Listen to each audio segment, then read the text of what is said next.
はい、いて座の皆さんこんばんは。アストロカウンセラーのターラです。いつも動画のご視聴ありがとうございます。今回は12月前半の、タロットリーディングをさせていただきます。本当は11月27日の満月までに撮りたかったんですけど、撮れなかったのでちょっと遅くなってすいません。12月前半の、星の動きを踏まえたタロットリーディングになります。それと12月12日の夜8時から YouTube ライブを行います。そこで2024年の星の動きを解説したりとか、あとカペラノートにその星の動きたくさん載ってるんですけど、その使い方の説明や、またこちらのですねホロスコープブックをご購入いただいた皆さんからのご質問にもお答えしていきますので、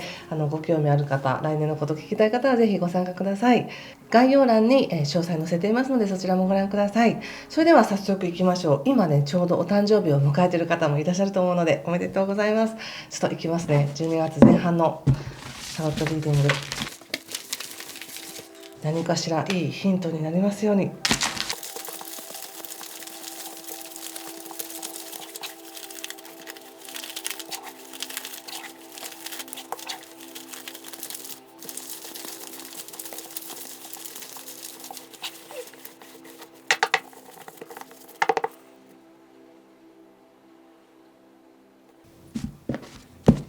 はい、じゃあ一緒に見てみましょう。ワンド8の逆、ソードページ逆、お月さん、ジャスティス逆、カップ8、ワンド9、ワンドキング、気をつけることや対策はカップ6と吊るし人の逆と、オラクルはカップ9の逆です。はい、そうですね。まずちょっと星の補足なんですけども、この時期12月の前半っていうのはすごくいて座の皆さんにとってはパワフルな運気がある時、行動力があるとか、やる気に燃えるとか、情熱がだんだん湧いてくるとか、こう自分の持ち合わせてる才能とか資質とか体力とか、いろんな資源をすごく、何にでも活かせるよっていう時だったりするんですね。で、特にその12月13日の新月っていうのはいて座で起こる新月ですから、お誕生日の時でもいいんですけど、新月を区切りに何か決めていこうとかやっていこうというのはすごくいい時です。少し気をつけるとすれば、12月13日新月なんですけども、同時にその時から水星というでコミュニケーションとかビジネスとか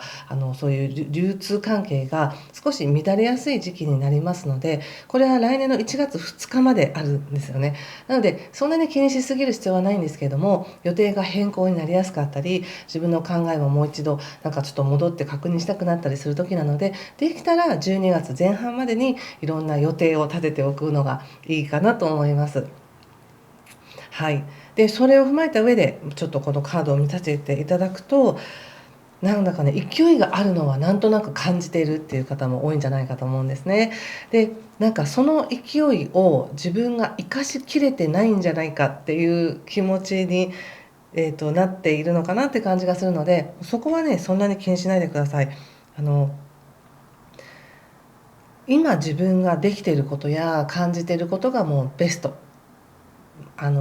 過大評価する必要もないし、必要以上に何かを欲しがる必要もないし、自分を過小評価する必要もないんですけど、今自分がやっているこの日常生活の中で頑張ってることを頑張ったらいいっていう感じがするんですね。でおそらくその何かやりたいんだけど何をすればいいかわからないとか、良くなりたいけど何をどう良くしたらいいかわからないとかっていう方が多いのかなっていう感じがするんですが、あまり思考に偏らないでほしいというか、今一番お伝えしたいのは本当に心地よく毎日を過ごしてほしいということなんですね。いい気分でいてほしいんです。この感情とかマインドがあり、行動力があり、結果や状況があるとしたら、行動力がどれだけあってもその心の状態があんまり良くなければすごく重たくなってしまうので、今すごくせっかく波に乗りやすい時なので、もうがむしゃらに頑張るっていうよりも心を軽くするように努めると、なぜかスルッとうまくいったりとか、ひょんなところからチャンスが来たりっていうのがあるので、すごく頭で本当にこれは大丈夫なんだろうかっていうその証拠確認というかね、本当に大丈夫かっていうその不安材料を消していくことにエネルギーを注ぐよりは、なんとなく感じるままに心地よく過ごしているといい風に流れていくなっていう感じがあったんです。でこういただの皆さんってすごく本当にこう目標を決めたら早いっていうかね、生き生きとそこに向かっていけるっていうのがあるので、そういうね、なんか飛んでいくよみたいな、そんなエネルギーの中でやっぱりいるんだなと思ったんです。だけど自分自身がものすごくいろんなことを考えて後ろを振り返りたくなったり、こういろんな情報だけ集めて頭いっぱいになったりとかしやすい。なぜ気持ちが大丈夫なのかなっていうふうに心配してるけど、現実はいくらでもご自身の体調や感覚でいくらでも現実は作っていけるので、まずその変に不必要な心配事を作らないようにしてくださいね。こう将来のことを考えてすごく心配になるというよりは、今すごい満たされているという感覚でいてください。そしてなんとなくこういう流れのタイミング、こういいタイミングだし、特に12月13日とかだったら新月だし、じゃあどうしようってなった時にどっちの道を行くかとか、何が正しいかっていうことを自分の中ですごく選択する感じがするんです。そこでちょっと迷うのかなって感じもしますね。ちょっと見てみますね。どっちの方がいいのかっていうのを迷う。なるほど。はい、デビルと運命の輪とカップの7の逆が出ていますので、自分の昔の習慣で捉えないようにしてください。何かを判断する時に、過去にこんな失敗をしたからこれだけはやめておこうっていう判断ではなく、何か新しい可能性の新しい可能性を生かす選択をしてほしいんですね。なんとなくデビルっていうのはその不安とか、こう過去失敗したこととか、もう二度とあんな経験したくないからこっちを選ぶっていうのよりは、どっちがいいか分かんないんだけどこっちの方がワクワクするからそっちを選ぶっていうような選択方法にしてほしいんです。それともう一つの判断材料として、タイミングが来るよっていう感じで言われているので、なんかこれが今来るってそういうことみたいな、そういう何かこう偶然の一致が重なって、こう扉が開いていくっていうかね、道ができていくみたいな感じがあるので、もうそうなったらじゃあこれがそういう答えなんだなと思って進んでみてください。でそれによってもしかしたら何かを、手放していくというか、ちょっと置いていくような感覚になるかもしれません。これは過去自分が大事にしていたものや大事だと思っていた感覚を置いて、新しい自分にフィットしたものを取りに行くよっていうカードでもあるので、何かね、この12月前半でご自身が感じている、生活していく中で心地よく過ごしていると、何かの選択権が与えられ、今後どうしようかなっていった時に、自分がどっちの方がワクワクするかなとか、どっちが心地いいかなっていうので選ぶといい感じで進んでいくなって感じがします。ただそのどの道に行ったとしても 100% 守られているとか 100% 保証されてるなんてないですから、その状況その状況で自分なりに頑張ったり、失敗から学んだりこうしながら進んでいくんですけど、なんとなく気をつけていただきたいのは、まだまだだとか自分はまだまだだっていうふうに思わないようにしてくださいね。なんか自分の至らなさにばっかり目が行きそうな感じがしたので、今そのチャンスを自分が手にしていること自体が素晴らしいんだと、もがきながらでも苦しみながらでもそれができていることが本当に素晴らしいんだという感覚でいてください。そうすると自分の中のなんか誇りとか自信っていうものにつながっていくよっていうふうに言われています。これはおそらく今年1年が終わった後にね、わあ2023年頑張ったなとかいい年だったなっていうような感覚につながるような気がします。でこの前半だけで言うと、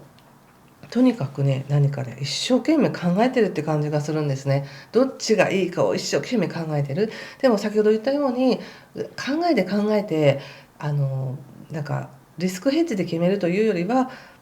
自分がそうしたいんだっていうその感情に従う。新しい可能性に従う。そして誰かに対して何か優しいことをしてあげたいとか、自分の思いやりを表現したいとか、やりたかったことを、昔自分がやりたかったことをやらせてあげるとかっていう形で判断してください。でそうするとすごく大きな気づきにつながるみたいです。はい、そしてね、オラクルがねペンタクスの9ということで、ペンタクスの9っていうのは本当にウィッシュカードで、思いもよらぬ喜び、やったーみたいな感じのカードなんですけど、ちょっとまだ私から見て逆位置なので 100% 願いの通りではないかもしれないけど、今のいて座の皆さんにとってはとってもいい流れが来てて、感情的には満たされやすい時ですよっていうふうに言われているので、こうできる限りそっちの方に意識を向けて心地よく過ごしてみてください。うーんそうね、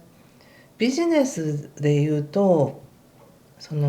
何か仕事を起こしたいとかね、新しいことをやっていきたい、仕事に関してもって思うんだけど、すごくその目標というかやりたいなっていうほんわかしたピュアな感覚から目標値っていうものがものすごく高いっていう感じがするので、もう少し目標値を下げて、今の自分はこれがしたいんだ。いや、3ヶ月後の自分は分からないけど、今はそれがしたいんだっていう感じで、判断してみてください。よくありがちなのって、この仕事をした3年後は、10年後はどうなってるのかっていう自分を想像して、今の仕事を選ぶっていうのは、賢いやり方だとは言われていますが、未来なんて未知ですから、今の自分にフィットしたもの、今の心地いい自分だからこそ引き寄せる未来があるよ。未来の心地いい自分だからこそ引き寄せられる未来の可能性の入り口が見えてくるよっていう感じがあるので、あまりね保証とかにこだわりすぎないようにしてください。今この2週間で言われているのは、一番私が気になったというかね、そうだなって感じたのは、まずちょっと復習になりますけどね、まず一つは自分が今の運に乗れてないんじゃないかって思ったとしても、乗れてます乗れてるので大丈夫です。みんな乗ってるんですよ。乗れてない人なんて誰もいないぐらい。そして何かを判断するときは、過去の自分のネガティブな感覚で選ぶよりは、可能性の方を選択してください。そしてできる限り、自分の中にある優しさや喜びっていうものに集中してフォーカスして過ごしてみてください。そしたらとってもいい、それが結果どう転ぶかわからないけど、結果的に自分の自信につながったり、自分を誇りに思える材料になるんだなって思いました。はい、人間関係悪くないですよ。誰かからすごくいい優しさをもらうような感じです。はい、ということでここまでにしておきます。ではまた次回お会いしましょう。いい時間をお過ごしください。ありがとうございました。失礼します。